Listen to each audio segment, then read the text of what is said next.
बिस्मिल्लाहिर्रहमानिर्रहीम, अस्सलाम वालेकुम। इमरान खान की रिहाई को लेके जहां पाकिस्तान में तहरीक इंसाफ और उनके कारकुनान कोशिशें जारी रखते हैं, वहीं पे ही अब इंटरनेशनल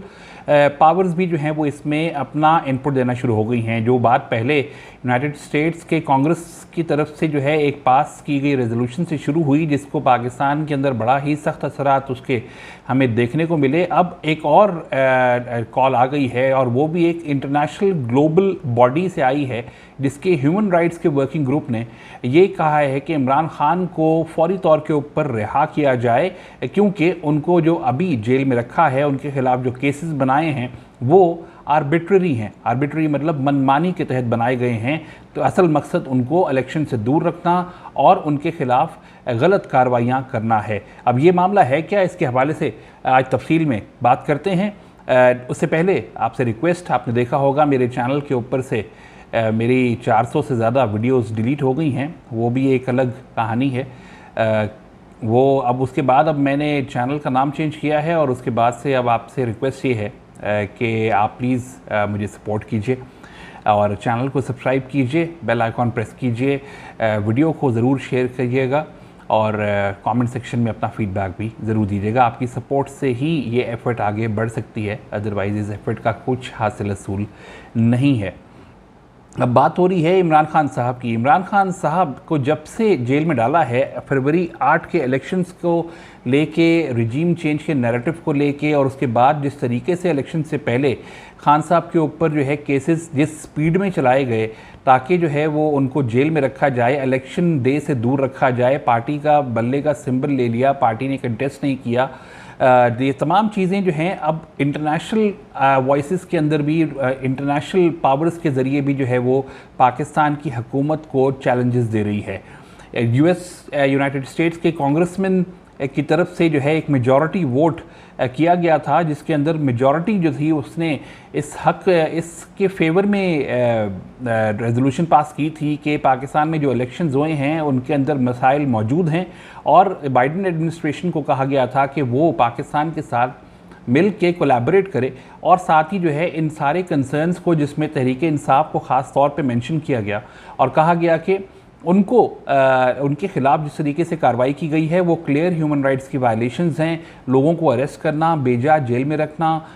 उनके घरों पे रेड्स मारना, इमरान खान के ख़िलाफ़ जो केसेस बनाना, इलेक्शन से पहले इमरान खान के ख़िलाफ़ जिस तेज़ी से केसेस आगे चलाए गए, उनको सज़ाएं दी गई, इन तमाम चीज़ों का जो है वो हिंट बेसिकली सवाल या निशान खड़ा करता है इलेक्शंस के ऊपर 8 फरवरी के। और इसी वजह से इसी को लेके ही, इसी रेफरेंस में ये कहा गया उस रेजोल्यूशन में, यूएस कांग्रेसमैन की तरफ से जो थी, जो मेजॉरिटी के ऊपर पास हुई थी, उसके अंदर ये कहा गया कि बाइडेन एडमिनिस्ट्रेशन जो है वो एक इंडिपेंडेंट इंक्वायरी इलेक्शंस के ऊपर करे, उनकी ऑथेंटिसिटी और क्रेडिबिलिटी के ऊपर सख्त सवाल खड़े कर दिए थे। पाकिस्तान ने उसको रिस्पॉन्ड किया था, और पाकिस्तान को ये बात नागवार गुजरी, इवन दो कि जो यूएस कांग्रेसमैन की जो उनकी जो रेजोल्यूशन थी वो कोई बाइंडिंग नहीं थी, वो कोई इस तरह की नहीं थी कि जो है उसको order of the Biden administration कहा जाए, ना ही जो है वो ड्यूटी बाउंड थे कि उसको फॉलो करें। बट हाँ, उसका इम्पैक्ट ज़रूर था, और वो इम्पैक्ट हमने पाकिस्तान में देखा। पार्लियामेंट के अंदर और पार्लियामेंट के बाहर दोनों तरफ से, फॉरेन ऑफिस की तरफ से ये कहा गया कि यूनाइटेड स्टेट्स के अंदर जिन लोगों ने, कांग्रेसमैन ने ये जो रेजोल्यूशन पास की है, उनको इस चीज़ का पता ही नहीं है कि पाकिस्तान में सियासी सिचुएशन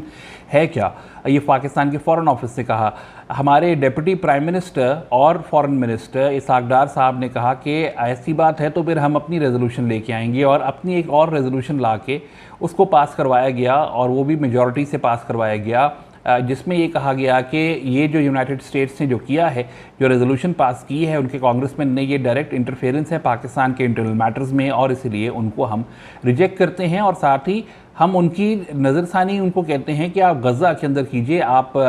कश्मीर में जो पाकिस्तान का क्लेम होता है कि पाकिस्तान वहाँ पे जो जारी बर्बरियत है उसके ख़िलाफ़ जो है वो ह्यूमन राइट्स के ऊपर यूनाइटेड स्टेट्स अब नज़र डाले, और एक बायलैटरल तौर के ऊपर रिलेशनशिप्स को जो है वो इस तरीके की इंटरफेरेंस से डिस्टर्ब ना करे पाकिस्तान और यूनाइटेड स्टेट्स के दरमियान। ये तो वो रेजोल्यूशन थी जिसका जवाब पाकिस्तान ने अपनी रेजोल्यूशन से दे दिया, एक काउंटर रेजोल्यूशन थी, टिट फॉर टैट का रिएक्शन था। लेकिन अब जो है एक नई डेवलपमेंट हुई है, और वो ये हुई है, United Nations global body, United Nations वो प्लेटफॉर्म जिसके लेके कश्मीर के मामले के ऊपर हम हमेशा हर बार एक पॉलिसी स्टेटमेंट हमारी है कि कश्मीर के मामले के ऊपर यूनाइटेड स्टेट्स की रेजोल्यूशन को फॉलो करते हुए एक इंडिपेंडेंट प्लेबिसाइट करवाया जाए और कश्मीर का मसला हल किया जाए। ये बायलैटरल मसला है, इंटरनेशनली रिकग्नाइज भी हम जब इस मामलों को कहते हैं तो भी जो है हम यूनाइटेड नेशंस का जिक्र करते हैं। उसी यूनाइटेड नेशंस के जनीवा based working group on human rights ने एक लेटर एक इनफैक्ट एक कॉल दी है जो कि बेसिकली ये कहा गया है कि उसमें कि इमरान खान साहब जो पाकिस्तान में केसेस को सामना कर रहे हैं, उनके खिलाफ केसेस बने हुए हैं और उन केसेस को लेके उनको कुछ केसेस में सज़ा हुई है, जो इसकी सज़ा वो अडियाला जेल रावलपिंडी के अंदर पूरी कर रहे हैं, काट रहे हैं। उनके इन तमाम केसेस को, उनके इन तमाम अरेस्ट्स को, उनके खिलाफ जो कार्रवाइयाँ की गई हैं, उनकी पार्टी के खिलाफ यानी कि तहरीक इंसाफ के खिलाफ, इन तमाम चीज़ों को यूनाइटेड नेशंस के उस ह्यूमन राइट्स वर्किंग ग्रुप ने मनमानी कहा है। मनमानी यानी कि केसेस कोई है नहीं, ये सिर्फ उसका इंटेंट जो थी वो सिर्फ एक थी बकौल यूनाइटेड नेशंस के वर्किंग ग्रुप के कि इमरान खान को इलेक्शन से दूर रखना था, उनकी पार्टी को डिसमेंटल करना था और उसके लिए हर तरह का हरबा अपनाया गया, जिसको लेके यूनाइटेड नेशंस ने अब कहा है कि इमरान खान को फौरी तौर के ऊपर जेल से रिहा किया जाए और उनको वो तमाम सहूलियात दी जाएँ जो कि एक काउंसिल होता है, जो कि उसकी कॉम्पनसेशन होती है, जो उनके खिलाफ आर्बिट्ररी का लफ्ज़ इस्तेमाल किया है, यानी कि मनमाने केसेस जो बनाए गए हैं, झूठे केसेस जो बनाए गए हैं, उसकी कॉम्पनसेशन भी उनको दी जाए और उनको फौरी तौर के ऊपर रिलीज़ किया जाए। और साथ ही उन्होंने यूनाइटेड नेशंस ने ये भी कहा है कि जिस तरीके की कार्रवाई उनके खिलाफ की गई है, जिस तरह के केसेस उनके खिलाफ बनाए गए हैं, ये सारे इंटरनेशनल लॉ को वायलेट करते हैं। ये वायलेशन है ह्यूमन राइट्स की, ये वायलेशन है बेसिक इंटरनेशनल लॉज की, क्योंकि जिस तरीके से पार्टी के खिलाफ कार्रवाई की गई, उसको डिसमेंटल किया गया, लोगों को अरेस्ट किया गया, जेल में रखा गया, घरों में रेड मारी गई, ये तमाम चीज़ें जो हुई हैं और जो अभी भी 9 मई के केसेस 1 साल होने के बावजूद अपने जो है वो मंतकी अंजाम तक नहीं पहुंच रहे, उसके ऊपर फैसला ही नहीं आके दे रहा कि पता नहीं 1 साल से कौन सी ऐसी इन्वेस्टिगेशन है जो अभी तक चले जा रही है, उसको तमाम चीज़ों को लेके ये ह्यूमन राइट्स का जो है एक वर्जन सामने रखा गया यूनाइटेड नेशंस के और उनसे रिक्वेस्ट की गई थी कि इसके हवाले से यूनाइटेड नेशंस एक पोजीशन ले और यूनाइटेड नेशंस ने पोजीशन ले ली है। और वो पोजीशन ये है कि उनके हिसाब से इमरान खान साहब को जेल में रखना मनमानी है। इस वक्त उनके ख़िलाफ़ उन्होंने कहा कि जो केसेस हैं उनकी सिर्फ एक इल इंटेंट है, यानी कि उनके पीछे जो एजेंडा है वो कुछ और है, जिसके अंदर मैं अगर आपको कोट एंड कोट करूँ तो उन्होंने कहा है कि United Nations working group said Khan's legal woes were part of a much larger campaign of repression against him and his party. It said that in the lead up to the 2024 elections, members of Khan's party were arrested and tortured in their rallies and their rallies were disrupted. उन्होंने बड़ा clear सामने कहा है कि जिस तरीके से इमरान खान साहब के खिलाफ केसेस बनाए गए हैं, ये बेसिकली एक ब्रॉडर एजेंडा का पार्ट था। उनको जो लीगल चैलेंजेस में फंसाया गया है, ये ब्रॉडर एजेंडा का पार्ट था, जिसके अंदर इमरान खान और उनकी पार्टी को डिसमेंटल करना था अगेन 9 मई के बाद। और उन्होंने साथ में ये भी कहा है कि जो इमरान खान साहब के लोग हैं, जो उनकी पार्टी के लोग थे, लीडरान थे, उनके वर्कर्स थे, उनके खिलाफ जिस तरीके से कार्रवाई की गई, उनको अरेस्ट किया गया, टॉर्चर किया गया, कुछ लोग जल्दी आके प्रेस कॉन्फ्रेंसेस कर गए, कुछ लोग देर से आके प्रेस कॉन्फ्रेंसेस कर गए, कुछ लोग छुप गए, कुछ लोग रूपोश हो गए, कुछ लोग मुल्क छोड़ के चले गए। ये तमाम बेसिकली एक clear violation of human rights है, जिसकी वजह से वो इस कंक्लूजन के ऊपर पहुँचे हैं कि इमरान खान साहब को फौरी तौर के ऊपर रिहा किया जाए। ये एक बहुत इम्पॉर्टेंट कंसर्न रेज हुआ है, वो भी एक ग्लोबल बॉडी की तरफ से दूसरा एक बड़ा major international concern Imran Khan साहब को लेके सामने आया है। अब मैं आपको ये बताता हूँ कि इसकी वजह एग्जैक्टली है क्या, ये कहाँ से फाइंडिंग्स आई हैं, ये केस कहाँ से आया, यूनाइटेड नेशंस ने क्या खुद अपने तहीं ये सारा नोटिस लिया है, और या क्या इसके ऊपर पाकिस्तान का कोई वर्जन है या नहीं है, या पाकिस्तान ने कुछ इसके ऊपर देखा था, उनको मालूम था कि नहीं था। अब इसकी हकीकत ये है कि जुल्फ़ी बुखारी साहब, ये केस जो सारा आया है, जो रिक्वेस्ट आई थी, ये बेसिकली जुल्फ़ी बुखारी साहब की तरफ से आई थी। जुल्फ़ी बुखारी साहब तहरीक इंसाफ के और इमरान खान साहब के बड़े क्लोज़ मेंबर रहे हैं, और इस वक्त वो पाकिस्तान में नहीं हैं, क्योंकि जब ये कार्रवाइयाँ शुरू हुई तो वो मुल्क से बाहर चले गए थे। उन्होंने वहाँ पे एक अच्छी स्ट्रॉन्ग लीगल लॉ फर्म से जो है वो रब्ता करके उसको इंगेज करके ये पूरी रिक्वेस्ट का ड्राफ्ट बना के एक पिटिशन बना के यूनाइटेड नेशंस में डाली और उनसे रिक्वेस्ट की कि जी आप इसके ऊपर काइंडली फौरी तौर के ऊपर आप कोई ना कोई अपनी पोजीशन ज़रूर लें और साथ ही इस मामले को देखें कि यूनाइटेड नेशंस जिस तरीके से बाकी इंटरनेशनल मामलात के ऊपर ह्यूमन राइट्स के मामलों को फोरसी करती है, उनको रेज़ करती है, इस तरीके से पाकिस्तान में भी एक शदीद मुश्किल माहौल बनाया हुआ है इमरान खान के ख़िलाफ़, उनकी पार्टी के ख़िलाफ़, जिसमें ये भी कहा गया था उस रिक्वेस्ट के अंदर कि तहरीक इंसाफ और इमरान खान पाकिस्तान के पॉपुलर लीडर हैं। 8 फरवरी के इलेक्शन के बाद भी उनकी पॉपुलैरिटी कम नहीं हुई है और उनके ख़िलाफ़ जिस तरीके से केसेस बनाए गए वो बेसिकली एक पॉलिटिकल चैलेंज बन गए थे उनकी ऑपोजिशन के लिए, जिन्होंने जानबूझ के उनके ख़िलाफ़ केसेस बनाए। इसके अंदर मिलिट्री इस्टेब्लिशमेंट का भी जिक्र किया गया है, लेकिन इस जो लेटर आया है या जो इनके ख़िलाफ़ इनकी तरफ से जो कंसर्न आए हैं यूनाइटेड नेशंस के वर्किंग ग्रुप की तरफ से, इसमें उन्होंने ये चीज़ें मेंशन नहीं की हैं। अब ये जब ये सारा मामला जब शुरू हुआ था, जुल्फ़ी बुखारी साहब ने इसको यहाँ पे रिक्वेस्ट डाली थी, तो उस वक्त आई थिंक जनवरी के अंदर 2024 जनवरी के अंदर जो है यूनाइटेड नेशंस की तरफ से पाकिस्तान का वर्जन भी जो है वो मांगा गया था, गवर्नमेंट का वर्जन मांगा गया था कि पाकिस्तान इस हवाले से या उसकी हुकूमत इस हवाले से क्या कहना चाहती है, क्योंकि इस तरह की एक रिक्वेस्ट आई है। And interestingly enough, sadly enough और प्रॉबेबली इंटरेस्टिंगली इनफ, उस वक्त जो गवर्नमेंट मौजूद थी जनवरी में, आपको पता है केयर टेकर गवर्नमेंट बैठी हुई थी, उनके फॉरेन ऑफिस ने, इंफॉर्मेशन मिनिस्ट्री ने, पीएम हाउस ने, किसी ने भी जो है वो ये जो आया था, इंक्वायरी आई थी यूनाइटेड नेशंस की तरफ से, इसको जवाब देने की भी जहमत नहीं की, जवाब देने की भी जहमत नहीं की। इसको कहा ये तो कल के हर रोज़ इस तरह के खत आते रहते हैं, छोड़ो क्या करना है। अगर चाहते वो तो इसका जवाब दे सकते थे और वो बता सकते थे, अपनी पोजीशन क्लियर कर सकते थे कि क्या आया ये कार्रवाइयाँ जो खान साहब के ख़िलाफ़ हो रही हैं ये क्या आर्बिट्ररी हैं, यानी कि मनमानी इसमें एक आंसर है या नहीं है। वो कम से कम अपनी पोजीशन तो सामने दे सकते थे, और लेकिन क्योंकि उसको तो किसी ने ना देखा, ना उसको जवाब देने की कोई जहमत की, ना उसके ऊपर कोई वर्किंग की, बल्कि उसको डिलिबरेटली या शायद नोइंगली या अननोइंगली इग्नोर किया।